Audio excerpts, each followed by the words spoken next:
کسی کو پتہ چل گیا تو میں نہیں ڈرتی کسی سے، زندگی کو انجوائے کرنا چاہیے، نہ کہ تمہاری طرح مدثر بھائی سے بات کرتے ہوئے بھی ڈرنا پڑے۔ میں جا رہی ہوں، تمہیں سمجھانا بیکار ہے۔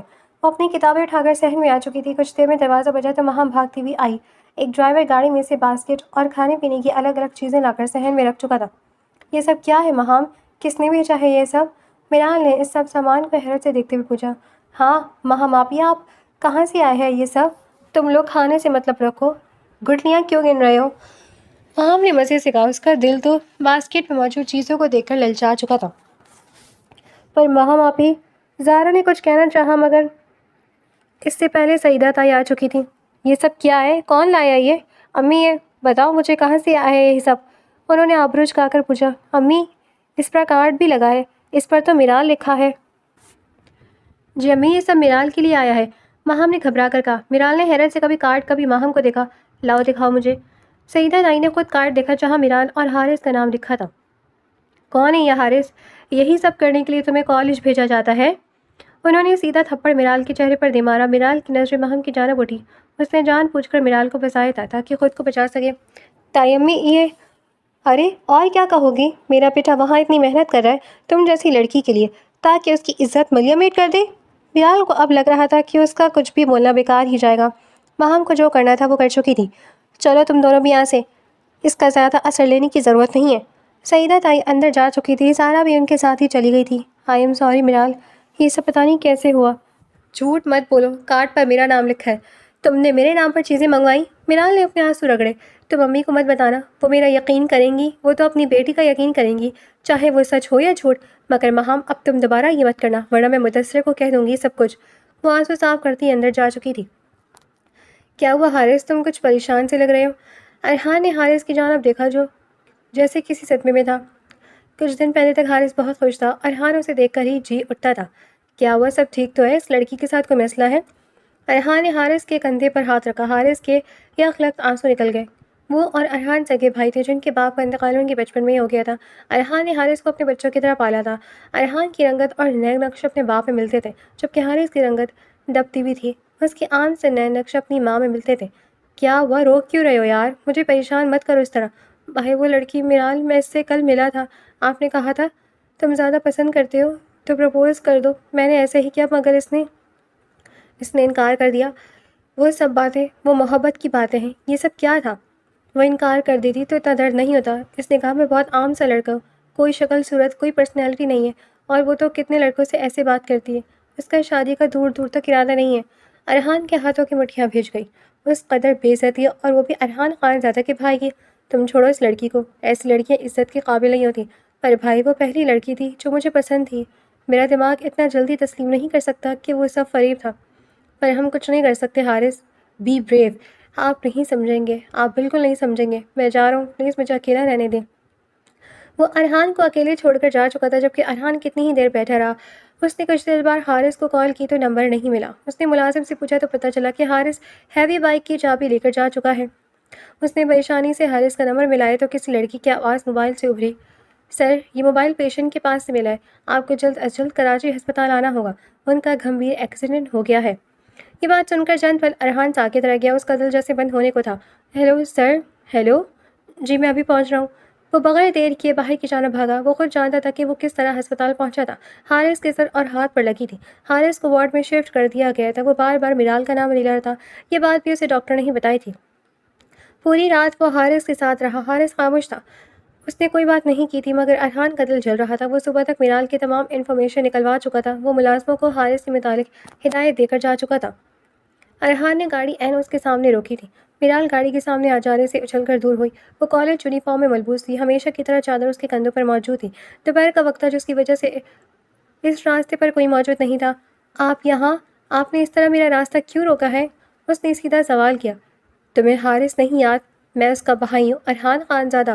اور تو آپ ہیں حارث کے بھائی؟ ہاں میں ہوں، جس کے بھائی کو تم نے اپنی باتوں میں پھنسایا اور پھر ریجیکٹ کر دیا۔ تمہاری جیسی لڑکیاں ہی ہوتی ہیں جو مردوں کو اپنے جھانسے میں لیتی ہیں اور وقت گزاری کر کے چھوڑ دیتی ہیں۔ آپ، میرال نے کچھ کہنا چاہا مگر ارحان اس کی کلائی کو زور سے مروڑ کر وہ کرا اٹھی۔ اس کا چہرہ درد اور خوف کی وجہ سے سفید پڑا۔ تم نے سوچا وہ لڑکا اپنی جان سے جائے، تمہیں کیا فرق پڑتا ہے؟ مگر دیکھو اس کا بھائی یہاں موجود ہے، تم سے اس کی ایک ایک اذیت کا بدلہ لوں گا، میں چھوڑوں گا نہیں تمہیں۔ اس نے میرال کی کلائی پکڑ کر اسے گھسیٹنا چاہا۔ میں آپ کے ساتھ نہیں جاؤں گی، پلیز چھوڑیں مجھے، آپ غلط سمجھ رہی ہیں۔ میرال نے اپنا پورا زور لگایا مگر ارحان جیسے انسان کے آگے وہ کچھ نہیں کر پائی۔ کوئی ہے پلیز، کوئی ہے، بچاؤ، وہ چلائی۔ کوئی تمہیں سننے والا نہیں ہے، اب تمہارا حساب میں کروں گا۔ چھوڑی مجھے، میں نے نہیں کیا، میں وہ نہیں ہوں جو آپ مجھے سمجھ رہے ہیں۔ اب تم مکرو گی کیونکہ اب تمہیں خود تکلیف کا سامنا کرنا پڑا ہے، مگر میں بھی تمہیں چھوڑوں گا نہیں، تمہیں اس کا سامنا کرنا ہی ہوگا۔ ارحان نے کھینچ کر اسے گاڑی میں بٹھایا۔ پلیز نہیں، میں کہہ رہی ہوں مجھے چھوڑ دیں، آپ کا بھائی ٹھیک ہو جائے گا، پلیز۔ اس کی آنسو بہنے کے لیے خوف سے اس کا پورا جسم کپ کپا رہا تھا۔ اس نے بمشکل اپنے حواس قابو میں رکھے ہوئے تھے۔ وہ تو ٹھیک ہو جائے گا جب میں تمہیں اس کے سامنے لا کر کھڑا کر دوں گا۔ تم نے کیا سوچا اسے بیوقوف بناؤ گی اور وہ بن جائے گا باقی لڑکوں کی طرح؟ تم جیسی لڑکی کو تو میں اپنے بھائی کے پاس بھٹکنے نہ دوں، مگر یہ اس کی خواہش ہے اور اس کی ہر خواہش میں پوری کرتا ہوں۔ یہ غلط ہے، مجھے جانے دیں، میں ایسی لڑکی نہیں ہوں۔ وہ روتے ہوئے فریاد کر رہی تھی۔ ارحان نے گاڑی میں بیٹھ کر ڈرائیور کو گاڑی سٹارٹ کرنے کا کہا۔ اس کھینچا تانی میں اس کی چادر وہیں روڈ پر گر چکی تھی۔ میں کود جاؤں گی، میں بتا رہی ہوں، میں چلتی گاڑی سے کود جاؤں گی، وہ چلائی تھی۔ تم جیسی لڑکیوں کو صرف دوسروں کے جانوں سے کھیلنا آتا ہے، اپنی جان بہت عزیز ہوتی ہے۔ اگر تم یہاں سے گری تو 6 کی 6 گولیاں تمہارے سر میں اتار دوں گا۔ خاموش ہو کر بیٹھو۔ اس کی آواز سے ارحان کا دماغ جھنجھنا اٹھا تھا۔ اس نے جیب سے گن نکال کر میرال کے سر پر تانی تو میرال کے باقی کے الفاظ منہ میں ہی رہ گئے۔ چند منٹ بعد گاڑی ایک فارم ہاؤس کے سامنے رک چکی تھی۔ یہ آپ مجھے کہاں لے آئے ہیں؟ میں نہیں جاؤں گی، چھوڑیں مجھے۔ وہ جیسے اسے گاڑی سے باہر لایا تھا، اس نے ارحان کے ہاتھ پر اپنے دوسرے ہاتھ سے ناخن گاڑے اور تیزی سے پیچھے کی جانا بھاگی۔ یہ لڑکی میرا دماغ خراب کر رہی ہے، وہ زیر لب بڑبڑایا۔ اس نے گن نکال کر ہوا میں فائر کیا۔ فائر کی آواز پر میرال کے قدم تھمے، اس کا دل زوروں سے دھڑکنے لگا۔ اگر اب تم نے ایک بھی قدم آگے بڑھایا تو یہ گولی تمہیں بھی لگ سکتی ہے، اور میرا نشانہ بھی بہت پکا ہے، چاہو تو آزما کر دیکھ لو۔ ارحان کی آواز بلند ہوئی۔ وہ چلتا ہوا اس کے قریب آ چکا تھا۔ یہاں سے بھاگنا ناممکن ہے۔ اگر تم نے یہاں سے بھاگنے کی کوشش کی تو سامنے کے گیٹ پر تمہیں گارڈز ملیں گے، اور پیچھے کے راستے سے تو جانے کا سوچنا بھی نہیں، وہاں میرا پالتو بھیڑیا رہتا ہے، مگر یاد رہے وہ صرف میرا پالتو ہے۔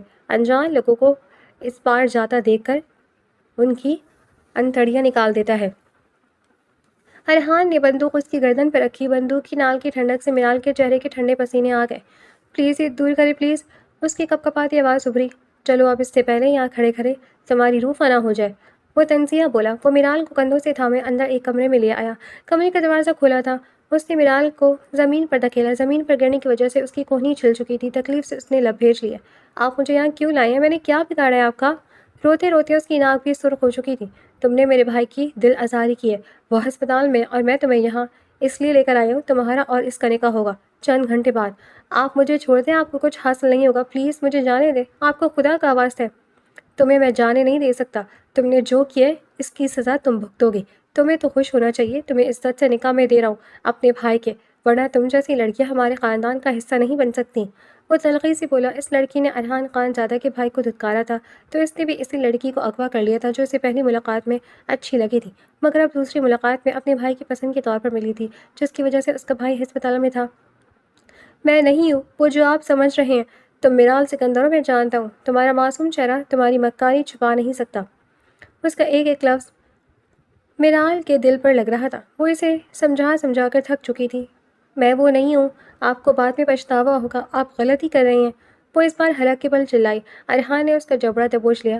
آواز نیچے، اپنے سامنے میں کسی کی بلند آواز پسند نہیں کرتا۔ اس کی گرفت اتنی مضبوط تھی کہ میرال کو اپنا جبڑا ٹوٹتا ہوا محسوس ہوا۔ ارحان نے جھٹکے سے اسے چھوڑا اور اپنے موبائل پر آتی کال اٹینڈ کرنے کے لیے باہر آیا۔ میرال کا پورا منہ دکھ رہا تھا۔ اس نے اپنا دوپٹہ درست کیا۔ کمرے سے باہر جا کر تو ارحان ابھی بھی کسی سے کال پر بات کرنے میں مصروف تھا۔ میرال نے اس بات کا فائدہ اٹھایا، اس نے سامنے گارڈ دیکھ لیے تھے، اس لیے اس نے پیچھے کے راستے سے جانا بہتر سمجھا۔ شام کے سائے پھیل چکے تھے، اسے بس کسی بھی طرح گھر جانا تھا، ورنہ دائیں جان اسے زندہ نہیں چھوڑتی۔ پیچھے کی طرف سنسان بیک یارڈ تھا، پیڑ کی چھاؤں اور شام کی وجہ سے پیچھے کے دروازے پر اندھیرا سا تھا۔ وہ آہستہ کسی قدم بڑھاتے دروازے تک آئی۔ اس نے پیچھے مڑ کر دیکھا تو وہاں کوئی موجود نہیں تھا۔ اس نے ابھی دروازے پر ہاتھ رکھ کر کھولا ہی تھا کہ اندھیرے سے 2 آنکھیں چمکی۔ میرال نے جیسے ان آنکھوں میں دیکھا اسے اپنی موت نظر آنے لگی۔ وہ لمحے کی دیر کیے بنا پلٹی اور تیزی سے پیچھے کی جانب بھاگی۔ بھیڑیے کی غڑاہٹ کی آواز میں میرال کے قدم کپکپانے لگے۔ میرال! ارحان نے جب یہ منظر دیکھا تو اس نے فوراً گن نکالی۔ وہ بھیڑیا سے پہلے میرال پر حملہ آور ہوتا، ارحان نے اسے شوٹ کر دیا۔ میرال سیدھا اس کے سینے سے جا لگی۔ مجھے بچا لیں پلیز، مجھے بچا لیں۔ وہ سہمی بھی بچے کی طرح اس کے وجود سے لگی ہوئی تھی۔ ٹھیک ہے، کچھ نہیں ہوا، میں نے مار دیا اسے۔ وہ بہت زیادہ ڈر چکی تھی جب یہ ارحان اسے تسلی دے رہا تھا۔ میرال نے پیچھے مڑ کر دیکھا تو بھیڑیا اپنی آخری سانسیں لے چکا تھا۔ آپ نے اسے مار دیا؟ تمہاری وجہ سے، تم مر جاتی ورنہ۔ میں نے تمہیں منع کیا تھا، پھر کیسے وہاں گئی؟ ہاں، تمہیں میری بات مذاق لگ رہی تھی کیا؟ Dam it! اس نے میرال کے دونوں بازو پکڑ کر جھنجھوڑے۔ نہیں، میں… وہ بولنے والی تھی کہ ارحان کے گھوڑنے پر اس کی باقی کے الفاظ منہ میں ہی رہ گئے۔ ارحان اب اسی لیے اسی کمرے میں واپس آ چکا تھا جب تم میں نہیں آتا یہاں سے ہلنے کی جرات مت کرنا۔ اور یہ مت سوچنا کہ وہ بھیڑیا مر گیا ہے، وہاں اور بھی بہت کچھ ہے جس سے بچانے کے لیے میں نہیں ہوں گا۔ میرے گھر والے انتظار کر رہے ہوں گے، پلیز کچھ تو رحم کریں۔ اس کی شکل دیکھ کر ارحان کو بھی طرز آیا، مگر وہ اتنا رحم دکھا نہیں سکتا تھا۔ تم نکاح ہونے کے بعد خود حارث کے ساتھ ان سے ملنے جا سکتی ہو، مگر تب تک کے لیے تم یہیں رہو گی۔ ارحان اسے بند کر کے جا چکا تھا۔ اس نے ملازمہ کو میرال کو کھانا وغیرہ دینے کا بھی کہہ دیا تھا۔ ارحان کا رخ اب سیدھا ہسپتال کی طرف تھا جہاں وہ اپنے بھائی کو خوشخبری سنانے والا تھا۔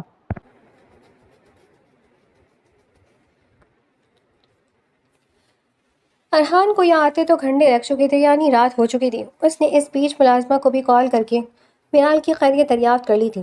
میرال نے کھانا نہیں کھایا تھا، مگر جب بھوک اس کی بس سے باہر ہو گئی تو اس نے چند نوالے زندہ رہنے کے لیے کھا ہی لیے تھے۔ کیسے ہو چھوٹے؟ اب کیسا محسوس کر رہے ہو؟ ارحان نے حارث کو سر پر پیار کرتے پوچھا تھا۔ میں ٹھیک ہوں بھائی، بس اس ہسپتال کے ماحول سے عاجز آ چکا ہوں۔ مجھے چھٹی چاہیے، اور چھٹی دلوا دے پلیز یہاں سے یار۔ حارث نے منہ بنا کر کہا، تمہارے لیے ایک سرپرائز ہے۔ چھٹی تو میں نے لے لی ہے۔ کیا ہے؟ وہ لڑکی میرال جسے تم پسند کرتے تھے، وہ بھی ہمارے فارم ہاؤس میں۔ یہ آپ کیا کہہ رہے ہیں بھائی؟ آپ اسے وہاں کیسے لائے؟ وہ خود تو نہیں آ سکتی۔ تمہاری خوشی کے لیے میں کچھ بھی کر سکتا ہوں۔ میں نے اسے اٹھوا لیا۔ تم تو جانے کا میری پاور کو۔ پھر ایسی پاور کا کیا فائدہ جو تمہارے لیے کچھ نہ کر سکیں؟ پر بھائی، وہ وہاں کیا کر رہی ہے؟ تمہارا اور اس کا نکاح ہوگا آج۔ پھر تمام معاملات آسان ہو جائیں گے۔ اسے یاد رکھنا چاہیے تاکہ حارث خاندادہ کا دل اتنا ہے، بے مول نہیں ہے جسے وہ یوں ٹھکرا کر چلی جائے۔ تو پھر ہم کب چل رہے ہیں؟ مجھے دیکھنا ہے اسے، پھر میں نکاح کا سوچوں گا۔ میں کسی کے ساتھ زبردستی نہیں کرنا چاہتا ہوں۔ ہم ابھی چل رہے ہیں، تم اٹھو جب تک میں ڈاکٹر سے بات کر لیتا ہوں۔ ارحان ڈاکٹر کے پاس جا چکا تھا۔ حارث گہری سوچ میں ڈوبا ہوا تھا۔ وہ محبت کو زبردستی سے حاصل کرنے کی والی چیز نہیں سمجھتا تھا۔ وہ دونوں گاڑی میں بیٹھ کر روانہ ہو چکے تھے۔ حارث کے ایک ہاتھ میں پلسٹر بندھا ہوا تھا جبکہ ماتھے پر بھی پٹی بندھی ہوئی تھی۔ حارث نے ڈاکٹر سے اپنی ذمہ داری پر حارث کو لے جانے کی بات کی تھی۔ انہیں فارم ہاؤس پہنچتے پہنچتے رات کے 11 بج چکے تھے۔ ارحان نے حارث کو گاڑی سے اترنے میں مدد کی اور اسے لان میں لے آیا جہاں سارا انتظام کیا ہوا تھا۔ بھائی، میں پہلے میرال سے خود ملنا چاہتا ہوں، پھر ہی میں کوئی فیصلہ کروں گا۔ ٹھیک ہے، تم یہیں انتظار کرو، میں میرال کو لاتا ہوں۔ ارحان نہیں چاہتا تھا کہ میرال حارث کے سامنے کوئی تماشا کرے، اس لیے وہ میرال کو سمجھا بجھا کر اس کے سامنے لانا چاہتا تھا۔ اٹھو میرال۔ اس نے کمرے کا دروازہ کھولا تو میرال اسی کالج یونیفارم میں ملبوس کونے میں سکڑی ہوئی بیٹھی تھی۔ اس کا چہرہ حد سے زیادہ زرد ہو رہا تھا۔ میرال نے تب بھی آنکھیں نہیں کھولی تو ارحان نے اسے کندھوں سے پکڑ کر ہلایا۔ میرال نے اپنی مندی مندی آنکھیں کھولی۔ ملازمہ نے تمہیں یہ ڈریس دیا تھا، تم نے کیوں نہیں پہنا اب تک؟ وہ دو زانوں اس کے پاس ہی بیٹھ چکا تھا۔ مجھے نہیں پہننا، میں نہیں پہنوں گی، وہ قطعیت سے بولی۔ اس کی آواز میں بھی اب جان باقی نہیں رہی تھی۔ تمہیں میں نے حکم دیا ہے، تم سے پوچھا نہیں ہے۔ میں نہیں چاہتا حارث کے سامنے تم کچھ بھی کہو نکاح سے پہلے۔ اس کو کسی بھی طریقے کا سٹریس لینے سے ڈاکٹر نے منع کیا ہے۔ تمہیں میری بات سمجھ آ رہی ہے؟ اس نے میرال کی آنکھوں میں جھانکا۔ آپ کو رحم نہیں آتا؟ بالکل رحم نہیں آتا، آپ غلط کر رہی ہیں۔ اس کی آواز رندگی ہوئی تھی۔ اٹھو اور یہ پہن کر 5 منٹ میں باہر آؤ، ورنہ تمہیں یہ پہنانے کا کام بھی میں بخوبی کر لوں گا۔ اس نے ڈریس میرال کی گود پہ ڈالا۔ وہ باہر جا چکا تھا۔ میرال نے ایک نظر سرخ جوڑے کو دیکھا جس پر حسین سا کام ہوا تھا۔ اس نے ڈریس میرال کی گود میں ڈالا۔ وہ باہر جا چکا تھا۔ میرال نے ایک نظر سرخ جوڑے کو دیکھا جس پر حسین سا کام ہوا تھا۔ اس کو پہننا کسی بھی لڑکی کی خوش قسمتی ہوتی، مگر میرال کے لیے یہ کسی عذاب سے کم نہیں تھا۔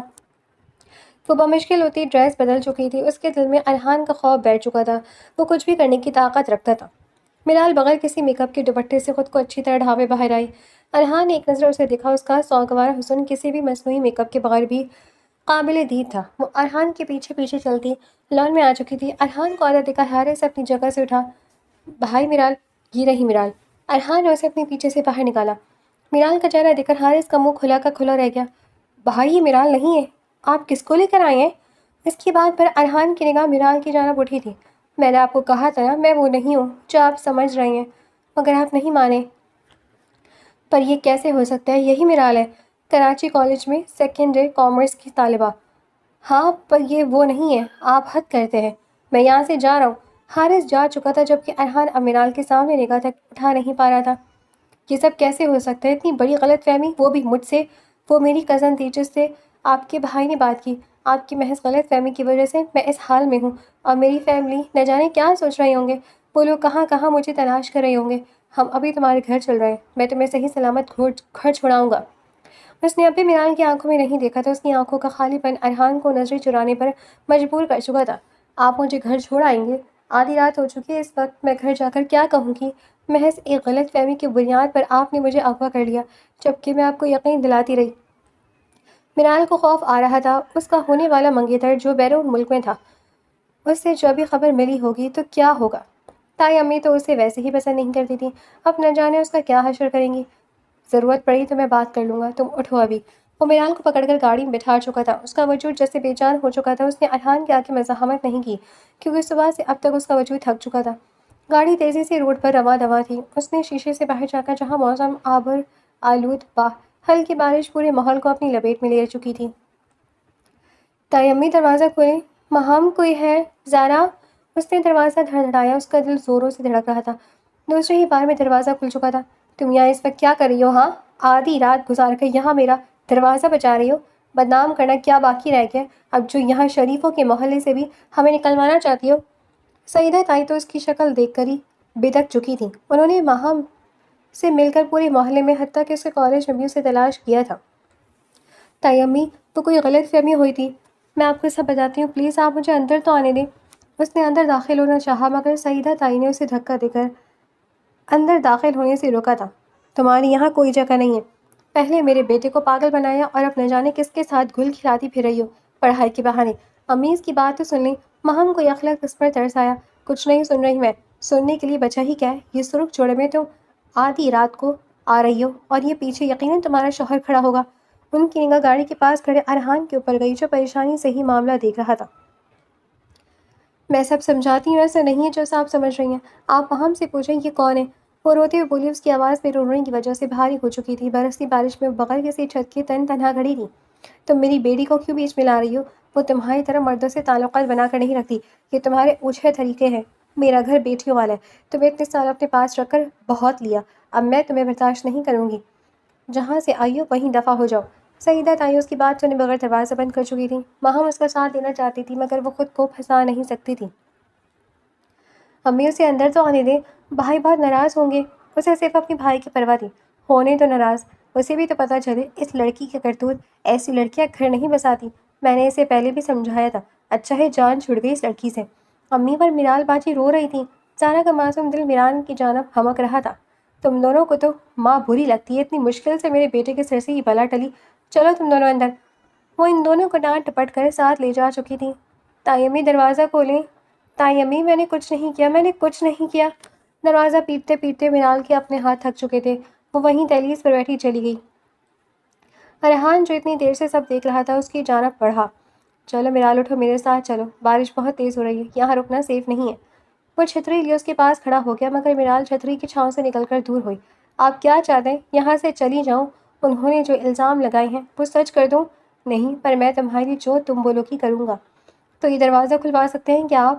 ان کو میں بری لگتی ہوں مگر کم از کم گھر میں تو رکھا ہوا تھا، اور اب میں یہاں بیار و مددگار کھڑی ہوں صرف آپ کی وجہ سے۔ اس نے انگلی اٹھا کر کہا۔ ارحان کو اس وقت اپنا آپ برا لگ رہا تھا، اس کی وجہ سے ایک لڑکی کی زندگی برباد ہو چکی تھی۔ میں یہ نہیں کر سکتا۔ تو پھر جائیں پلیز، اکیلا چھوڑ دیں مجھے، جتنا کچھ آپ کی وجہ سے ہو چکا ہے وہ کافی ہے میرے لیے۔ اگر یہ دروازہ ابھی نہیں کھلا تو یعنی کبھی نہیں کھلے گا۔ آدھی رات کے وقت تمہیں اکیلا چھوڑ کر میں نہیں جا پاؤں گی۔ تو میرے ساتھ چل رہی ہو اور اس کے علاوہ تمہارے پاس کوئی آپشن نہیں ہے۔ اس نے میرال کو ہاتھ پکڑ کر کھڑا کیا۔ میرال کی نگاہیں ابھی بھی دروازے کی طرف تھیں۔ اس کے بعد ارحان کے ساتھ جانے کے سوا کوئی چارہ نہیں تھا۔ ارحان نے اس کے لیے فرنٹ سیٹ کا ڈور کھولا تو آنکھیں میچتی گاڑی میں بیٹھ گئی تھی۔ ارحان اسی لیے اب واپس اسی جگہ پر آ چکا تھا۔ اسے سمجھ نہیں آ رہا تھا کہ اس وقت کیا کرے، اس لیے اس نے سیدھا اپنی ماں کو کال ملائی اور انہیں سارا معاملہ بتا دیا۔ تم نے جو بھی کیا ارحان وہ بالکل ٹھیک نہیں تھا، اگر اس کی جگہ وہ لڑکی بھی ہوتی تب بھی عمل ٹھیک نہیں تھا۔ تم دونوں بھائیوں کو ایسی تربیت نہیں کی تھی میں نے، انہوں نے افسوس سے کہا۔ اماں میں حارث کی حالت دیکھ کر پاگل ہو چکا تھا، میں ایسا کرنا نہیں چاہتا تھا مگر میں اب شرمندہ ہوں بہت۔ تم اس لڑکی کو کہاں رکھو گے؟ کیا مطلب اماں؟ یہ یہیں رہے گی جب تک اس کے گھر والے مان نہیں جاتے؟ تم جانتے نہیں ہو گاؤں کے اصول کتنے سخت ہیں اور ہمارے مخالفین ہمیں ہمیشہ گرانا ہی چاہتے ہیں۔ وہ اس لڑکی کو یہاں موجودگی کو کس طرح لیں گے؟ تم نے سوچا ہے ایک پرائی لڑکی کی موجودگی سردار کی حویلی میں کئی سوال اٹھا سکتے ہیں؟ تو اماں میں اسے یہیں شہر میں رکھ لوں گا۔ تم جانتے نہیں ہو لڑکیوں کی عزت کتنی نازک ہوتی ہے۔ تم اسے شہر چھوڑ دو گے اور خود تم کام پر رہو گے، اس کا دھیان کون رکھے گا؟ اس کی حفاظت کون کرے گا؟ تو اماں میں کیا کروں؟ کیسے اس مسئلے سے نکلوں میں؟ نہیں سمجھ نہیں آ رہا۔ اس کے گھر والے اسے اپنا نہیں رہے اور یہاں کہیں میں اسے کہیں رکھ نہیں سکتا۔ وہ ہاتھوں میں سر گرائے بیٹھ چکا تھا۔ تم نے خود اپنے اوپر برائی لی ہے، تم ایسے اس لڑکی کی ذمہ داری سے نظریں نہیں چرا سکتے ارحان خان زادہ۔ تو آپ بتا دیں کیا کروں میں؟ انہیں اتنی دور سے بھی اپنے بیٹے کی بے بسی اور مایوسی کا اندازہ ہو رہا تھا۔ اس مسئلے کا ایک ہی حل ہے، تمہیں اس لڑکی سے نکاح کر لینا چاہیے، ایسے یہ یہاں آرام سے رہ سکتی ہے۔ ان کی بات سن کر ارحان ساکت رہ گیا۔ وہ تو شادی کے بارے میں دور دور تک نہیں سوچتا تھا، پھر کیسے وہ میرال سے شادی کر سکتا تھا؟ اس سے پہلے کہ وہ کوئی جواب دیتا، ملازمہ کی چیخنے کی آواز پر وہ بھاگتا ہوا اس کے کمرے میں پہنچا جہاں میرال گری ہوئی تھی۔ چھوڑو مجھے، یہ چھری مجھے دو۔ میرال ملازمہ سے چھری چھیننے کی کوشش کری تھی۔ سردار سائیں، یہ لڑکی پاگل ہو چکی ہے، ملازمہ چلائی تو ارحان ہوش میں آیا۔ اس نے میرال کو کمر سے پکڑ کر دور کیا۔ سائیں، یہ لڑکی خود کو مارنے والی تھی اس چھری سے، میں تو پھل لائی تھی کاٹ کر دینے والی تھی کہ اچانک انہوں نے اپنے ہاتھ میں لے لی۔ ملازمہ نے وضاحت دی۔ ارحان نے سر کے اشارے سے اسے جانے کے لیے کہا۔ چھوڑو مجھے، میں نے کہا چھوڑو، مجھے مر جانے دو، میری زندگی کا کوئی فائدہ نہیں ہے، میں مار لوں گی خود کو۔ ارحان نے اسے چھوڑ کر اس کی کلائی مڑوڑتے اپنے حصان میں لیا۔ تم اتنی بزدل ہو کہ حالات سے ڈر کر خود کو مار لو گی، ہاں؟ وہ دھاڑا، ہاں میں ہوں بزدل، چھوڑے مجھے، میں مر جاؤں گی تو یہ تکلیفیں بھی ختم ہو جائیں گی اور اس سب کی ذمہ داری آپ ہوں گے، صرف آپ۔ بس میرال، تم میرا سب آزما رہی ہو، تم نے خود کو نقصان پہنچانے کی کوئی بھی کوشش کی تو مجھ سے بڑا کوئی نہیں ہوگا۔ تمہیں اب تیار ہو جانا چاہیے، کچھ دیر میں تمہارا نکاح ہے میرے ساتھ۔ اس کے انکشاف پر میرال کی آنکھیں پھٹی کی پھٹی رہ گئیں۔ یہ کیا کہہ رہے ہیں آپ؟ ہمارا نکاح؟ یہ نہیں ہو سکتا، میں کسی سے نکاح نہیں کروں گی۔ اس کی نگاہوں کے سامنے مدثر کا چہرہ گھومنے لگا۔ آخری بار وہ کتنی امیدیں اس کی جھولی میں ڈال کر روانہ ہوا تھا۔ تم اس گھر میں واپس جب تک نہیں جا سکتی یا تمہارا کوئی اور انتظام نہیں ہو جاتا، تب تک کے لیے تمہیں یہ نکاح کرنا ہی ہوگا۔ میں تمہیں ایسے اپنے ہاتھ سے نہیں رکھ سکتا۔ ارحان نے جھٹکے سے اس کا ہاتھ چھوڑا۔ میرال نے درد کی وجہ سے اپنی کلائی سہلائی۔ تو مت رکھے، میں کہیں اور رہ لوں گی یا میں خود کو کچھ کر لوں گی مگر یہ نکاح، بس تم یہ نکاح کرو گی۔ اوہ، تو اب سمجھ آیا میرے، آپ نے اس لیے میری مدد کرنے کا سوچا تاکہ مجھ سے فائدہ اٹھا سکے، اپنے بھائی کے لیے نہ صحیح خود بھی استعمال کرے۔ اتنے بڑے بڑے بول مت بولو میرال، اگر مجھے فائدہ اٹھانا ہی ہوتا تو ابھی کون روک سکتا ہے مجھے؟ اس نے میرال کے کندھے پر ہاتھ رکھا۔ میرال کا پورا وجود جیسے ساکت رہ گیا، اس کی آنکھوں میں یخلق خوف ابھرا۔ مگر میں صرف یہ نکاح تمہارے لیے کر رہا ہوں، جو غلطی مجھ سے ہوئی ہے اس کا ازالہ کر رہا ہوں۔ تمہاری بہتری اسی میں ہے کہ مجھ سے نکاح کر لو تاکہ میں تمہیں حویلی لے جا سکوں، پھر آگے کا سوچیں گے کہ کیا کرنا ہے۔ اس نے اپنا ہاتھ پیچھے کیا۔ میرال کے پاس اب نکاح کے علاوہ اور کوئی آپشن نہیں تھا اور وہ اب نکاح ہی کر نہیں سکتی تھی کیونکہ اس کے پاس اور کوئی راستہ نہیں بچا تھا۔ یہ جگہ، یہ سب میں کب تک یہاں رہوں گی؟ اس نے کمرے کو دیکھا جو اپنی مثال آپ تھا، ہلکی روشنی میں سفید رنگ کے فرنیچر والا کمرہ ارحان خان زادہ کا تھا۔ جب تک کوئی انتظام نہیں ہو جاتا تب تک تم یہاں رہ سکتی ہو، مجھے الگ کمرے میں رہنا ہے، پر یہ حویلی آپ کی ہے اور میں یہاں کا سردار ہوں، تمہیں میں الگ کمرے میں نہیں رکھ سکتا۔ یہاں کی ایک ایک بات باہر جا سکتی تو یہ میرے خاندان کی بدنامی ہوگی۔ امید ہے تمہیں یہاں کوئی پریشانی نہیں ہوگی۔ تم اماں سے بھی مل چکی ہو، اگر کوئی مسئلہ ہو تو انہیں یا مجھے بے جھجک کہہ سکتی ہو۔ ٹھیک ہے، اور کیا میں اسی لباس میں رہوں گی؟ اب یہ مجھے چبھ ہی رہا ہے۔ ابھی تم میرا کوئی سوٹ پہن سکتی ہو، میں نے تمہاری ڈریسز کا آرڈر دے دیا ہے۔ وہ بیڈ پر بیٹھ چکی تھی۔ اتنے سفر اور مشکلات کے بعد اس کا سر بھاری ہو رہا تھا، اسے صرف آرام کی ضرورت تھی۔ تم یہاں سو سکتی ہو، میں باہر جا رہا ہوں کسی کام سے۔ وہ اپنی الماری میں سے ایک سوٹ اسے دے کر جا چکا تھا۔ میرال جلدی نیند کی وادیوں میں تر چکی تھی۔ ارحان جب واپس آئے تو میرال بے خبر سو رہی تھی، اس کی زلفیں تکیے پر بکھری ہوئی تھی۔ آج سے پہلے اس کے کمرے میں کوئی صنف ناسک نہیں آئی تھی۔ ارحان خان زادہ اپنے بیڈ پر سونے کا عادی تھا۔ جب بھی اس کے پاس جگہ بنا کر لیٹ چکا تھا۔ سوتی ہوئی میرال کا معصوم چہرہ اس کے سامنے تھا، اس لیے وہ کروٹ بدل کر سونے کی کوشش کرنے لگا تھا۔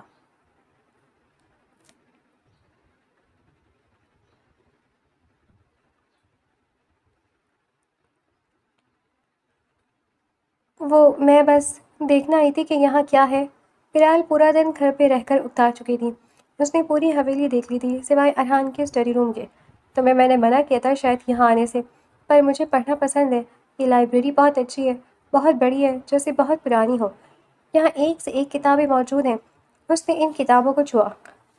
یہ میری اور میرے بابا کے پسندیدہ کلیکشنز ہیں۔ ان کا ذوق بہت اچھا تھا۔ میرے بابا کو بھی پڑھنا پسند تھا۔ میرال اپنے باپ کو یاد کر کے آبدیدہ ہو گئی۔ میں نے انہیں تمہاری طرح جلدی کھو دیا تھا۔ یہ دکھ کبھی نہیں بھرتے ہیں۔ جانے والے چلے جاتے ہیں مگر اپنی یادیں چھوڑ جاتے ہیں۔ آج جو ہوتے تو میں یوں در بدر نہ ہوتی۔ تائی امی نے جس طرح مجھے گھر سے نکال دیا وہ سب نہ ہو پاتا۔ ارحان چند لمحے کچھ کہہ نہ سکا۔ کیا کہتا؟ اس سب کی وجہ تو وہ خود تھا۔ میرال، میں کوشش کروں گا وہ مان جائے کسی بھی طرح۔ اسے ماننا ہی پڑے گا انہیں۔ آپ کیا ہی کر لیں گے؟ پیسوں کا لالچ دیں گے یا دھوس جمائیں گے؟ میں ایسا کچھ نہیں چاہتی۔ انہیں اپنی بیٹی کا کیا ہوا کبھی نہیں دکھے گا۔ آپ کے لیے تو بہت آسان ہوگا کسی بھی لڑکی کو اٹھا لینا۔ میرا بھائی ہسپتال میں تھا، اس لڑکی کا نام لے رہا تھا، میں کیا کرتا؟ وہ اس سب کے حق میں نہیں تھا مگر میں اسے تکلیف میں نہیں دیکھ سکتا تھا۔ تو کیا اب وہ ٹھیک ہے؟ میرال نے پوچھا، کیونکہ اس واقعے کے بعد سے میرال نے حارث کو نہیں دیکھا تھا۔ وہ ٹھیک ہے، تھوڑا ناراض ہے، مجھے ایسی حرکت نہیں کرنی چاہیے تھی۔ آپ کو احساس تو ہوا، شکر ہے۔ وہ تنزیہ بولی، مجھے احساس ہے ورنہ میں تمہیں وہاں بے یار و مددگار بھی چھوڑ سکتا تھا، مگر میں نے ایسا نہیں کیا۔ تو آپ احسان جتا رہی ہیں؟ میں تمہیں حقیقت سے واقف کروں، دنیا اس سے بھی زیادہ بے رحم ہے۔ تو اس خدا کا شکر کرو جس نے تمہاری حفاظت کی ہے۔ ارحان اس پر ایک کٹیلی نظر ڈال کر جا چکا تھا۔ میرال وہیں کھڑی گہری سوچ میں ڈوب چکی تھی۔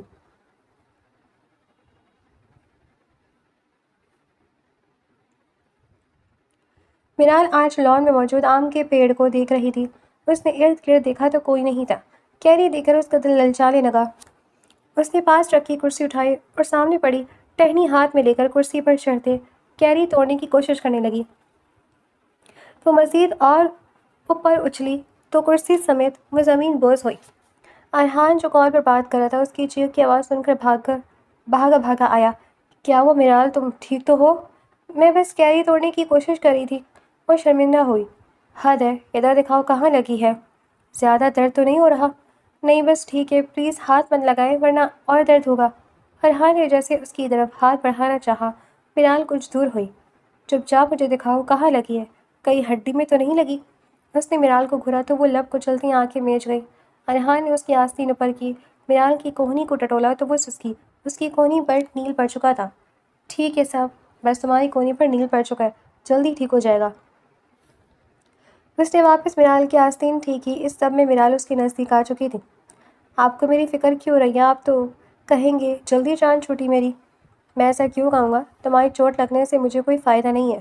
ارحان نے میرال کے ماتھے پر موجود بال ایک طرف کیے جو مسلسل اسے ڈسٹریکٹ کر رہے تھے۔ آپ کیا کر رہی ہیں؟ کچھ نہیں، تمہارے بال ایک طرف کر رہا تھا، اس نے عام سے لہجے میں جواب دیا۔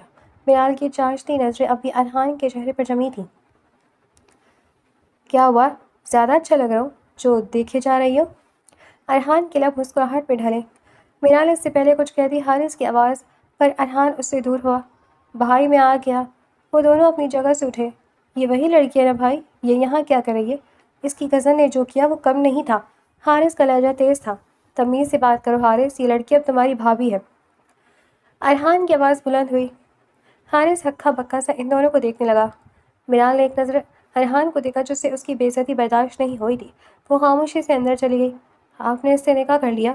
ہاں، کیونکہ میری وجہ سے اس کی مشکلات بڑھ چکی تھیں۔ آپ کو وہ اچھی لگتی ہے؟ حارث ایک لمحے میں بھاگ گیا تھا کیونکہ ارحان خان زادہ کبھی کسی عورت کے نزدیک دیکھا نہیں گیا تھا۔ زیادہ مت بولو ورنہ یہ ہڈیاں توڑ دوں گا۔ ارحان جھیپ گیا تھا۔ اگر آپ کو اچھی لگتی ہے تو مجھے چلے گا۔ اس نے ارحان کے کندھے پہ ہاتھ ڈالا اور اسے لیے اندر چلا آیا تھا۔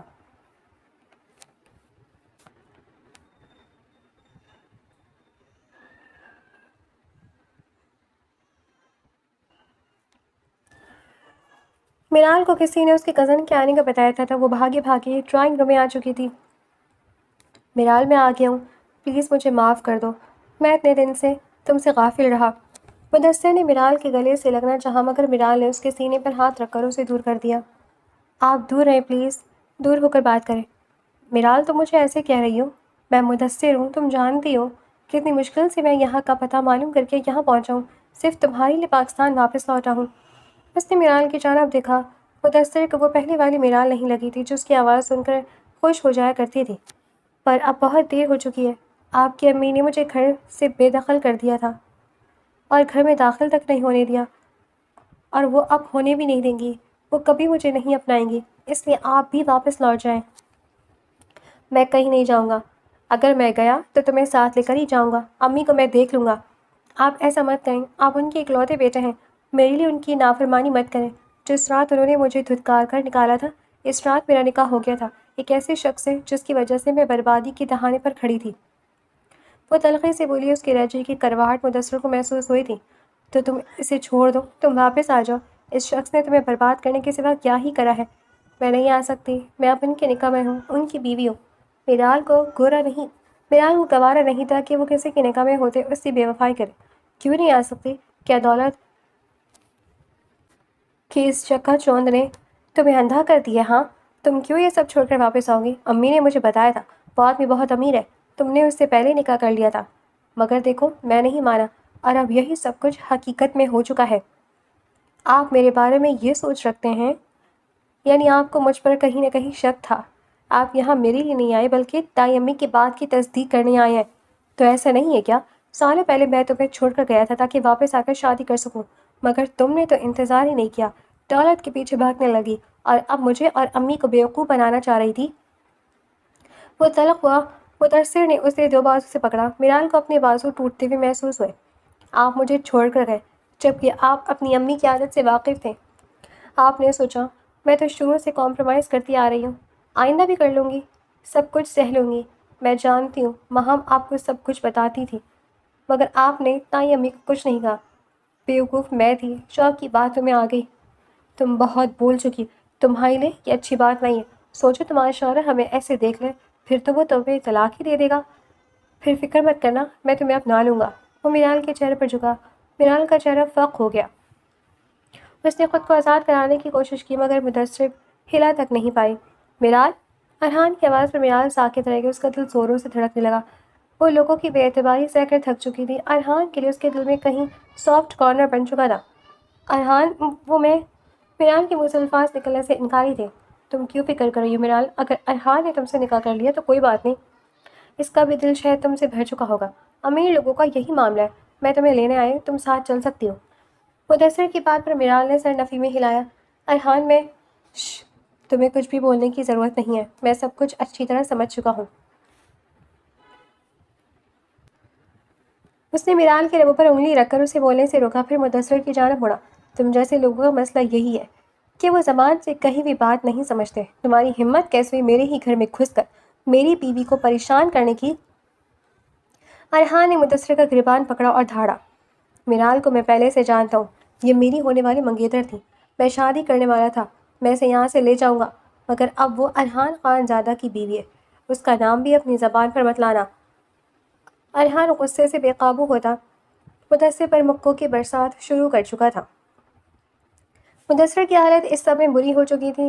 ارحان نے گارڈز کو آواز دی۔ میرال ایک طرف سہمی بھی کھڑی تھی۔ یہ آدمی آج کے بعد یہاں نہیں دکھنا چاہیے، اٹھا کر پھینکو اسے باہر۔ ارحان کے ایک حکم پر گارڈز مدثر کے لاغر وجود کو لے جا چکے تھے۔ میں نے انہیں نہیں بلایا، میں جانتا ہوں، اتنے دن تمہارے ساتھ رہ کر میں سب سمجھ چکا ہوں، تم کیسی ہو اور کیسی نہیں۔ میں وہ انسان نہیں ہوں جو تم سے تمہارے کردار کی گواہی مانگے۔ ارحان نے اپنے ہاتھ سے اس کا گلا سہلایا جہاں آنسوؤں کے میٹھے میٹھے نشان موجود تھے۔ انہیں بھی میری بات پر یقین نہیں تھا، کسی کو نہیں تھا، بس آپ کو ہے۔ نہ جانے کیوں وہ میرے اپنے ہو کر بھی اپنے نہیں بن سکے۔ میرال سسکی، مجھے ہے، وہ تمہارے اپنے تھے ہی نہیں، جو حالات بدلنے پر تم سے منہ موڑ گئے۔ میں اب تک اس بات سے ابھر نہیں سکا ہوں میرال، میں نے انہیں کہا بحالت مجبوری کیا تھا، مگر اب جیسے میں تمہارے بغیر خود کو نامکمل محسوس کرتا ہوں۔ میں تمہارے ساتھ آگے بڑھنا چاہتا ہوں، ماضی کی تکلیفوں کو پیچھے چھوڑ کر۔ پر وہ سب بھلانا آسان نہیں ہے، میں کیسے بھول جاؤں؟ میں تمہیں بھولنے نہیں کہہ رہا، تم بس آگے بڑھ جاؤ۔ اس زخم کو یاد کرتی رہو گی نا تو ناسور بن جائے گا۔ وہ میرال کے قدموں میں بیٹھ چکا تھا۔ آپ ایسے مت کریں۔ میرال بھی اس کے برابر میں بیٹھی۔ مجھے تمہارے دور جانے کا احساس مار رہا ہے، تم مجھے چھوڑو گی تو نہیں؟ ارحان خوفزدہ ہو کر بولا۔ میرال کے پاس دو راستے تھے، یا تو اسے ٹھکرا کر ناشکری کرے یا پھر اسے اپنا کر اپنی زندگی پر سکون لے آئے۔ اس کا بھی حق تھا خوشیوں پر، اس لیے اس نے اپنا ہاتھ ارحان کے ہاتھ میں دے دیا۔ ارحان سرشار سا اس کا ہاتھ چومنے لگا۔